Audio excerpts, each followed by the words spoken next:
বুদ্ধির রাজা, জ্ঞানের রাজা, রসিক রাজা গোপাল ভাঁড়।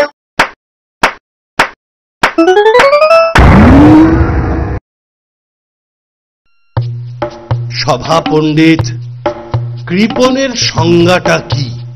মহারাজ, সংজ্ঞাটা খুবই সোজা। যেমন নিজের গাঁটের কড়ি যে খরচ করতে চায় না, সেই হচ্ছে কৃপণ। আচ্ছা পণ্ডিত, কৃপণ কত রকমের আছে? মহারাজ, আমার জানা 3 প্রকার। যেমন 1 রামকিপ্টে, 2 হাড় কিপ্টে, আর 3 হচ্ছে জাত কিপ্টে। ঠিক আছে, একটু খুলে বলুন তো। রামকিপ্টে হচ্ছে আছে তবু নেই নেই বলা স্বভাব। হাড় কিপ্টে হচ্ছে দিতে বুক ফেটে যায়। আর জাত কিপ্টে হচ্ছে বংশ পরম্পরায় চলে আসে। বুঝলুম বুঝলুম। গোপাল, তোমার কি মত? মহারাজ, ও বলবে কি করে? ও তো ঘুমোচ্ছে। তাই তো। ওহে গোপাল, মহারাজ ডাকছেন তোমাকে। বলুন, আমি শুনছি। ঘুমোচ্ছি না, শুধু ভাবছি। শুধু ভাবলে চলবে না, মহারাজ তোমার মত জানতে চাইছে। মহারাজ, শুধু ভাবছি আমি কোন দলে পড়ছি, কারণ আমার নামেও তো এই অপবাদ আছে, তাই না?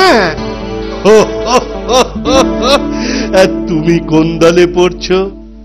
মহারাজ, পণ্ডিত অনেক উচ্চ স্তরের আর আমি অনেক নিম্ন স্তরের।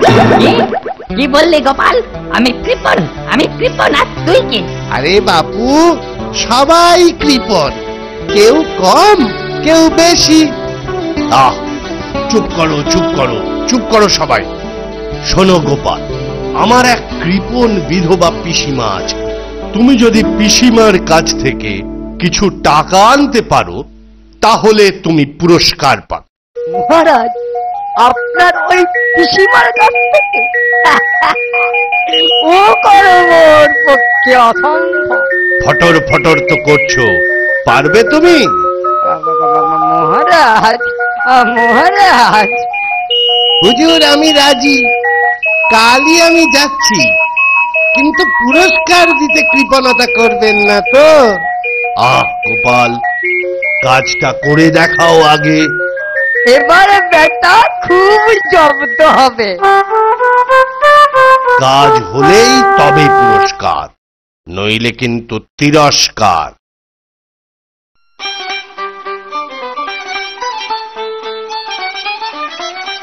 কই হে দোকানি, 1 পোয়া চিংড়ি মাছ দাও তো।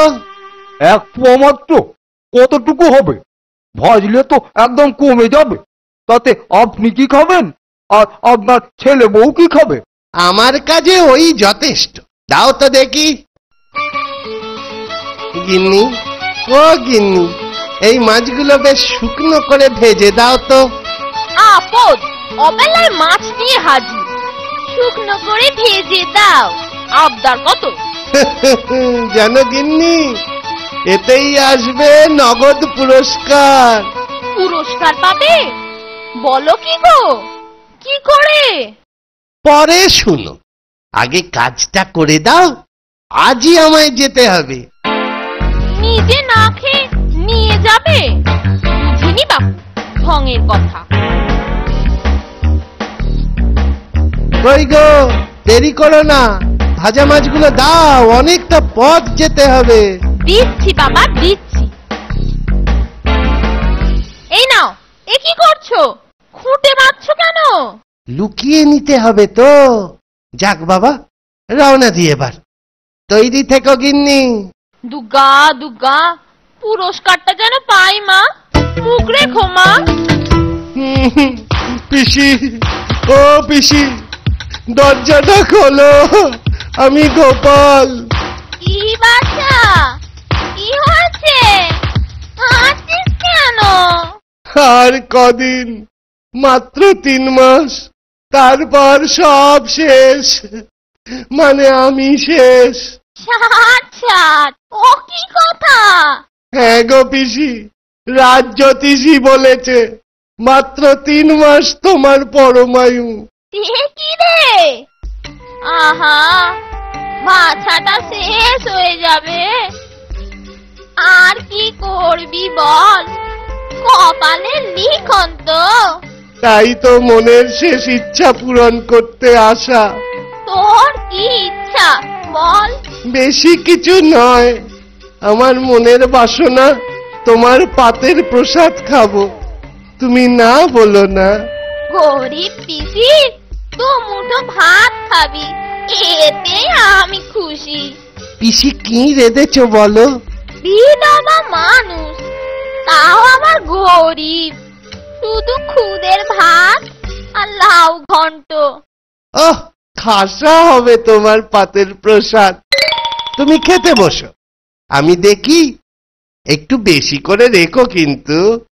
এই বসলু, নে আমি উঠলেই তুই বসবি। হয়েছে, এবার বসি। নে বস, খেয়ে নে।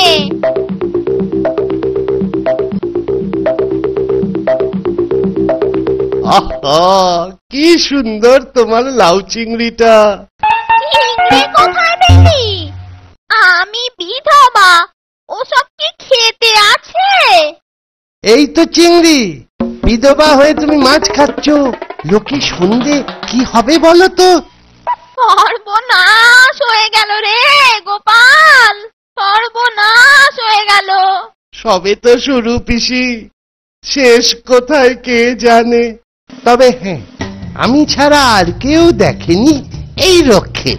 বাবা গোপাল, কাউকে কিছু বলিস না বাবা। আচ্ছা, রাজা জিজ্ঞাসা করলে কি করে মিথ্যে বলবো? আমার জন্য না হয় মিথ্যা বললি।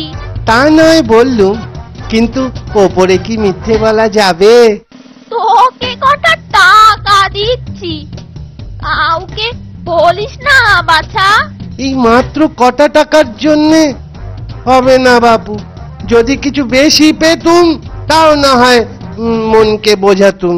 তোকে একটু বেশি দিচ্ছি, মহারাজকে বলিস না বাবা, আমার মান বাঁচা বাবা। তোমার বটুয়াটা আমাকে দাও, গুনে দেখি। কি আর করা যাবে, তোমার সম্মান বলে কথা। যা ছিল সব দিলুম, দেখিস কথা রাখিস বাছা। দেখো পিসি, কথা যখন দিয়েছি তার নড়চড় হবে না। আগে তো মহারাজকে সামলাই, উপরের কথা পরে ভাববো।